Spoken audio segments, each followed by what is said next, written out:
Let's very quickly recap for our viewers what has happened, ladies and gentlemen. At this moment, at around 1:44 a.m. this morning, on the morning of 7th May, India has hit back at Pakistan terror infrastructure. 9 precision strikes have taken place inside the Pakistan-occupied Kashmir, and also at least one city, Bahawalpur in Punjab province of Pakistan. 9 sites have been targeted. There are reports of Muridke and some other areas also being targeted. But at this moment, what we can tell our viewers with confirmation is that 3 of these cities, Kotli, Muzaffarabad and Bahawalpur, have been hit back. India has hit back on Pakistani terror infrastructure. No civilian areas or army complex have been hit in Pakistan. Shiv continues to be with me at this moment. Shiv, there will be a heightened sense, as far as India is concerned. While the Indian Army says justice is served, the important work begins now, because Pakistan has been, in fact, threatening, has been posturing for Pakistan right now. It all depends on where we go from here on the escalatory ladder.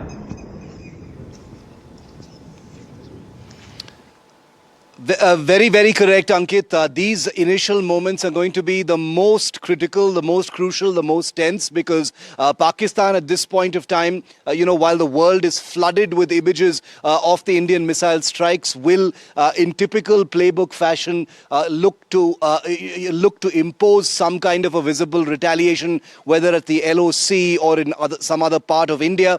What they choose to try and target is not clear just now. What we do know is that they've already started flooding in a great deal of misinformation about, 2 Indian jets being shot down, or the Srinagar base being bombed.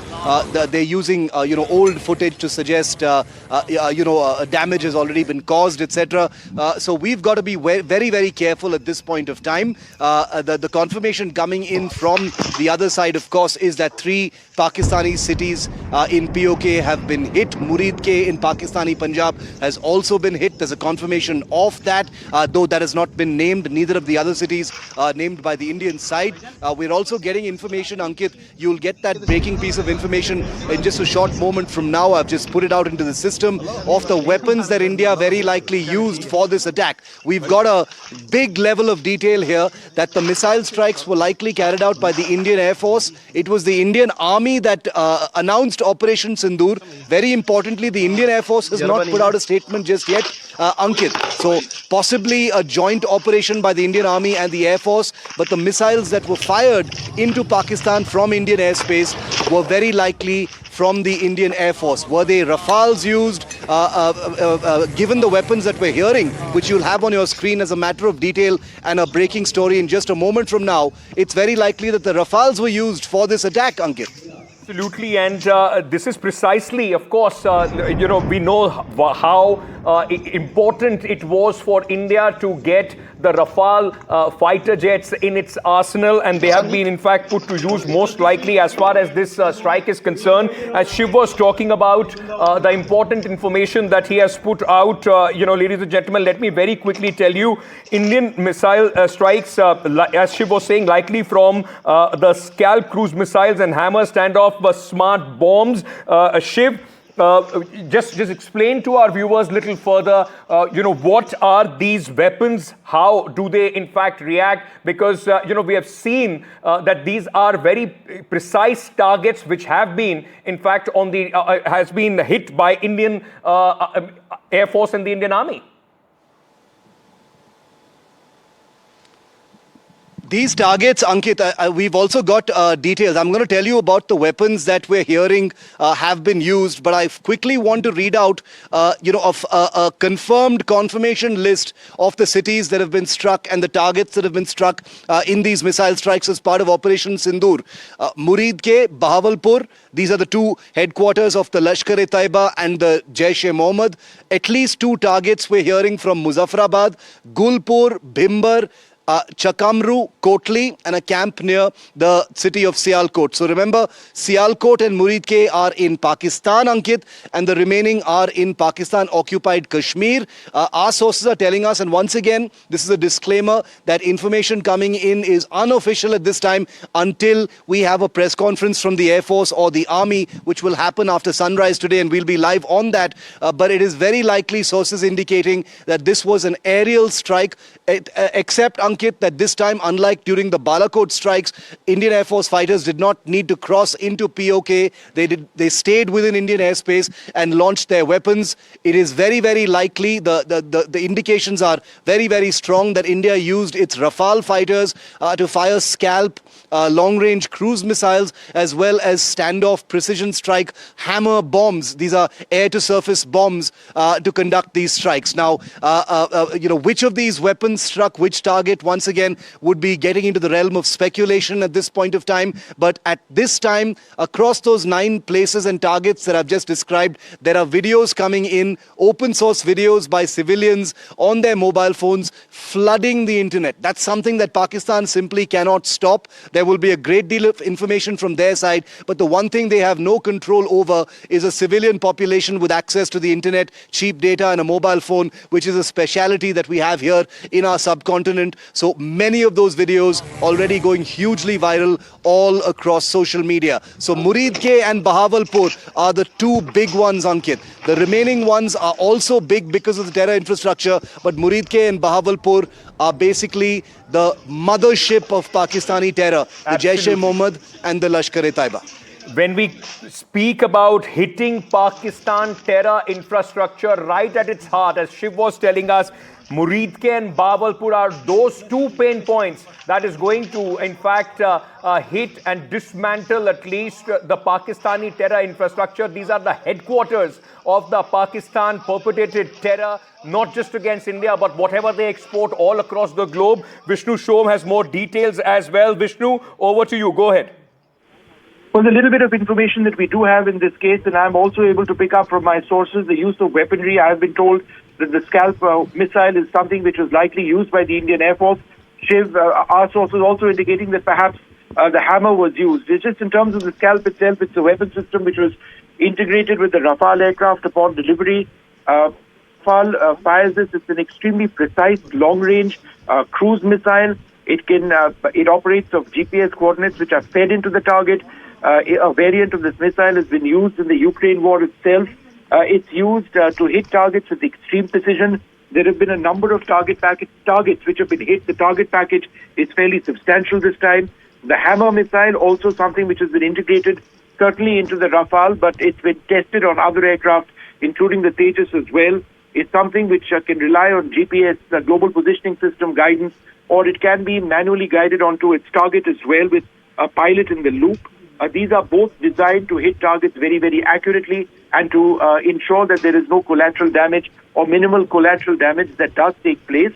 As Shiv was mentioning, and this is important, unlike in the case of the Balakot attack, where Indian fighter jets had to cross the line of control in order to attempt to strike the target. On this particular occasion, the weapon in question, the Scalp, has the range to be lobbed or fired from Indian territory, and then it proceeds and hits its target. So several terror attacks, as we've been reporting, Muridke, Bahawalpur are the big ones, which have always been known as terror centers of the Pakistani establishment. These 2 targets are in Muzaffarabad, Gulpur, Bhimbad, Chakamru and Kotli, also camped near Sialkot. These are the initial details that we have at this juncture. There are all sorts of reports and rumors coming in of the nature of the Pakistani counter-offensive. We aren't getting into that at this stage because we just don't know if it's true.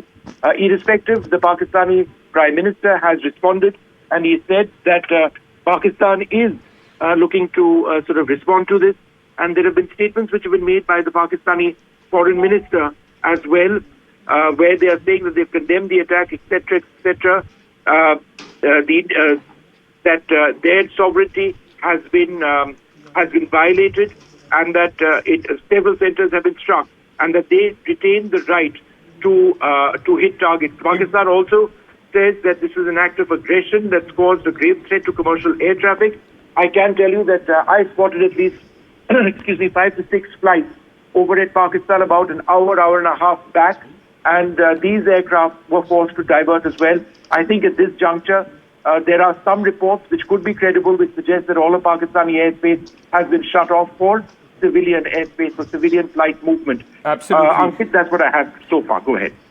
Thanks. As Vishnu was pointing out, I just want to, because, largely, as we have been speaking about, every information that will come from the Pakistani establishment will be rolled into a lot of propaganda. But one thing that the Pakistani Foreign Ministry statement does confirm, as we are breaking it here on NDTV, confirmed from our sources within the Indian government, and everything, ladies and gentlemen, every word that you are seeing on your screens, every word that we are putting out on air at this moment, all me and my colleagues, it has all been verified, fact-checked, and only then is being put out for your information. One thing is being clear as we were breaking it. Muridke has been hit. This has been confirmed now by the Pakistani Ministry of Foreign Affairs statement as well. Muridke, Bahawalpur, and Kotli and Muzaffarabad in Azad Kashmir, as Pakistan likes to call it, the Pakistan-occupied Kashmir, have been hit by India. So we can confirm, Shiv, that the head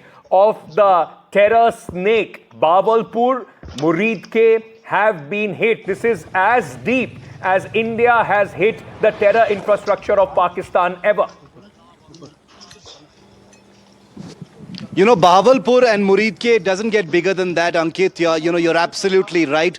They are in many ways equivalent of hitting a large Pakistani military establishment, even though India has made it 100% clear that this was an act of restraint by India, given the scale of the butchery conducted by Pakistani terror groups. India has emphasized that this was non-escalatory. They have emphasized that Pakistani military establishments have not been hit. But I have to say that hitting Bahawalpur, the seminaries of Hafiz Muhammad Saeed and Maulana Masood Azhar, it doesn't get bigger than that in terms of high-value targets of the Pakistan military's extension and its terrorist divisions. Now, the Lashkar-e-Taiba and the Jaish-e-Mohammed are the two principal Pakistani terror groups that have bled India, targeted India, whether it is 2611, whether it is Pathankot, and most certainly in Pahalgam 2 weeks ago. Now, who has suffered damage precisely beyond just these faceless organizations, but the precise terrorists who've been targeted is not known just yet, and that's going to be, Ankit, a tantalizing detail. There's a lot of speculation right now over whether this was a targeted attack on a location where one of these high-value terrorist masterminds may have been there. I would be skeptical at this point of time about reporting or confirming any of that because there is no such information, to suggest that that may be the case, especially since post-Pahalgam, Pakistan's terrorist playbook would suggest that any high-value target would be removed from those cities like Bahawalpur and Muridke and shifted to much more officially protected areas like Rawalpindi, Karachi, Islamabad, etc. So we don't have a confirmation on that. It is possible that some high-value targets have been decimated and killed in these missile strikes, but we will await a confirmation on that. Here in Srinagar, Ankit, I can also sense a great deal of activity. We will not be reporting any operational details of aircraft in the air or drones in the air. I can see a lot of irresponsible reporting by many media talking about helicopter movements, etc. We won't be doing that here on NDTV. We'll be keeping a very close watch on authentic information as this Operation Sindoor unfolds. Any word that we put out here on NDTV, as Shiv and all my colleagues have been saying, will be verified, vetted, fact-checked, and only then would be presented to our viewers. There is important information which is also coming in at this moment. Confirmation from the Indian Embassy in Washington of the conversation that NSA Doval has had with the Secretary of State Marco Rubio. Ghazali, just take our viewers through the statement which has been put out by the embassy, Indian Embassy in Washington. Yeah, a very detailed statement, Ankit, which clearly connects Pakistan terror and the Pahalgam attack for the first time, where it says that India had credible leads, technical inputs, testimony of the survivors, and other evidence pointing towards the clear involvement of Pakistan-based terrorists in the attack. And it was expected, India says that it was expected that Pakistan would take action against terrorists and the infrastructure that supports them. Instead, during the fortnight of the that has gone by, Pakistan has indulged in denial and made allegations of false flag operations against India. And that is why India's actions have been focused and precise. They were measured, responsible, and designed to be non-escalatory in nature. No Pakistani civilian, economic or military targets have been hit. Only known terror camps were targeted, and after the attack, NSA Shri Ajit Doval spoke with US NSA and Secretary of State Marco Rubio and briefed him on the actions taken. So a very detailed statement clearly stating that how for the Pahalgam terror attack it were the terrorists who were backed by Pakistan, and despite alerting Pakistan about their involvement, no clear action was taken. Rather, Pakistan took to ceasefire violation, which Shiv has been reporting for a fortnight by now, and that is why India had to retaliate, and it didn't target any civilian or military installations. No civilians were harmed in this attack, but only terror hideouts were hit by this aerial strike.